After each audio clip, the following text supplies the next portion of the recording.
이 시간 함께할 책은 안데르센의 어느 어머니의 이야기입니다. 오 하나님, 가엾은 우리 아이를 살려주세요. 한 어머니가 잠든 아이의 곁에서 간절하게 기도하고 있었어요. 병에 걸린 아이는 가쁜 숨을 내쉬고 있었지요. 그때 문이 열리더니 웬 초라한 노인이 들어왔어요. 밖에는 차가운 눈보라가 몰아치고 있었지요. 어머니는 노인을 난로가로 데려가 따뜻한 술을 대접하고 쉴 수 있도록 자리를 마련해 주었어요. 노인이 쉬는 동안 아이 곁에 앉아있던 어머니도 깜빡 졸았어요. 다시 눈을 떴을 때 어머니는 깜짝 놀랐어요. 노인도 아이도 보이지 않았던 거예요. 어머니는 눈보라를 헤치며 아이를 찾아 나섰어요. 그때 검은 옷을 입은 여자가 나타나 말했어요. 그 노인은 죽음의 신이랍니다. 아무도 죽음의 신을 따라갈 수 없어요. 그는 바람보다 빠르거든요. 당신은 누구시죠?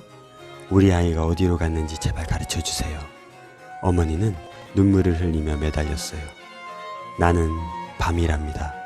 아이를 찾고 싶으면 당신이 아이에게 들려주었던 자장가를 하나도 빠짐없이 내게 들려주어야 해요. 어머니는 눈물을 흘리며 자장가를 불러주었어요. 노래가 끝나자 밤이 말했어요. 어두운 전나무 숲으로 가세요. 죽음의 신이 어린아이를 데리고 그 숲을 지나갔답니다. 어머니는 밤이 가르쳐준 곳으로 달려갔어요. 전나무 숲에 들어서자 장미덤불이 보였어요. 잎사귀도 꽃도 없이 얼음만 덮여 있었어요. 어머니는 장미덤불에게 물었어요. 혹시 죽음의 신을 보셨나요? 우리 아이를 데려갔답니다.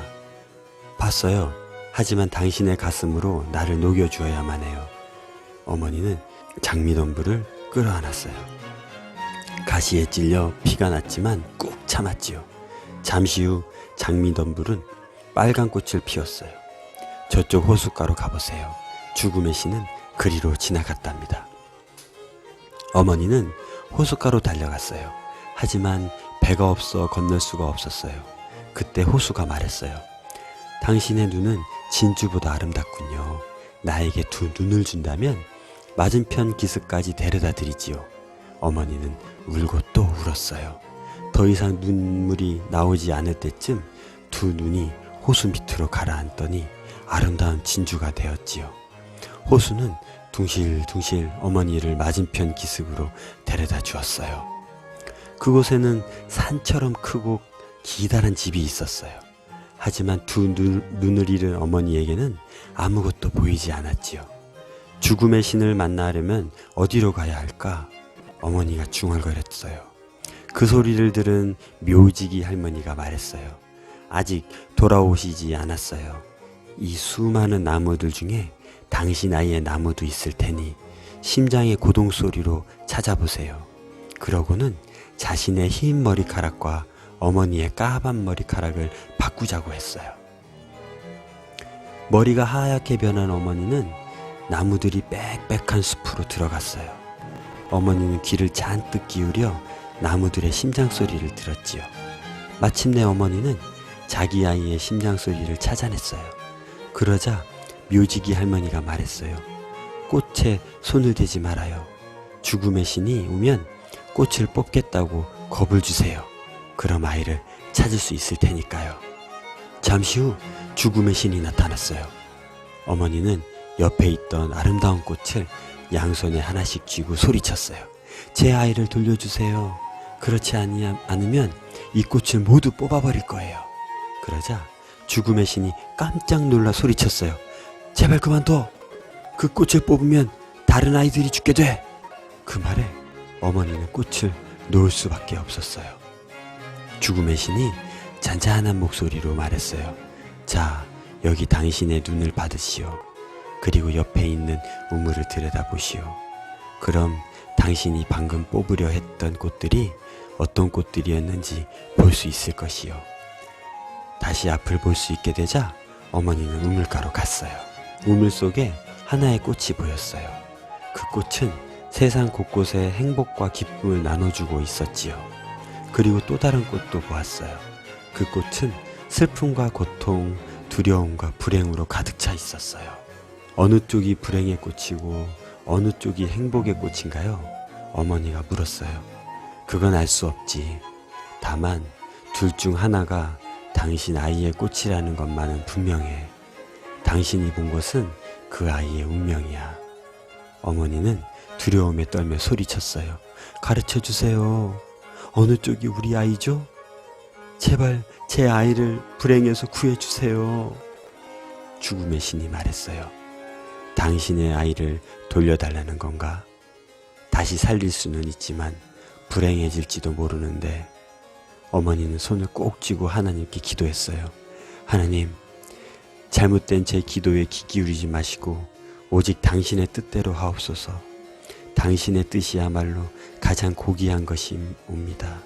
그러자 죽음의 신은 아이를 데리고 어디론가 날아가 버렸어요. 아무도 알지 못하는 나라로. 어느 어머니의 이야기 함께 리뷰해 보겠습니다. 아이는 병에 걸려 아프고 어머니는 그런 아들 때문에 마음이 아픕니다. 대신 아파줄 수도 없고 병을 낫게 해줄 수도 없는 어머니. 자신의 탓이 아님에도 무기력한 자신을 자책할 수밖에 없는 슬픈 현실 속에서 단 하나의 희망을 걸어봅니다. 확인되지 않지만 누군가는 경험했다고 하기도 하는 그 미지의 존재, 하나님, 신입니다. 인류의 신앙의 역사 속에서 서로 다른 이름, 서로 다른 모습, 또 서로 다른 진리로 탄생되어지거나 또 만들어진 신, 혹은 실제로 존재해서 우리에게 자신의 존재를 알려줬을 수도 있는 바로 그 신, 그 절대적이며 무엇이든 가능하고 모든 것을 해결해 줄 것 같은 그 존재에게 어머니는 마지막 기도를 합니다. 그것은 어머니 자신이 할 수 있는 최선이며 마지막 시도였습니다. 우리나라에서도 전설처럼 내려오는 저승사자가 있죠. 유럽에서도 그런 영혼을 대가는 안내자가 나타납니다. 어머니는 아들을 찾기 위해서 그를 쫓아갑니다. 가는 길에 밤이라는 여자도 만나고 장미 덤불도 만나고 묘지기 할머니도 만나고, 그들은 하나같이 어머니에게 대가를 요청합니다. 이 어머니의 사랑이 느껴집니다. 작가는 대부분의 어머니의 모습을 잘 보여주고 있죠. 아낌없이 자신의 모든 것을 내어줍니다. 아들을 위해서. 그리고 마지막 묘지기 할머니가 알려준 대로 두 꽃을 인질 삼아서 아들을 살려달라고 애원합니다. 죽음의 신은 어머니에게 보여줍니다.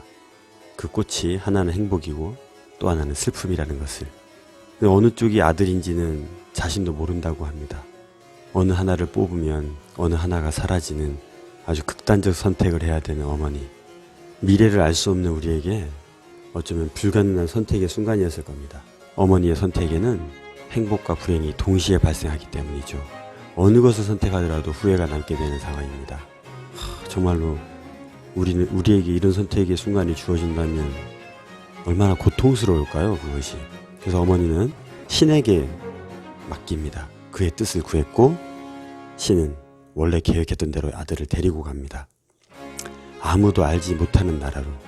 우리 세상은 선과 악, 행복과 불행, 밝음과 어둠이 왜 이렇게 뒤엉켜 있을까요?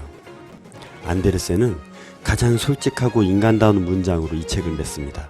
아무도 알지 못하는 나라.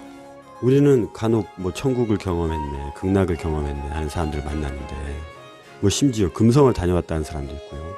이런 믿기 어려운 주장들, 이 속에서 어쩌면 이 안데르센 작가가 남긴 마지막 문장이 가장 솔직한 우리의 답이 아닐까 싶습니다.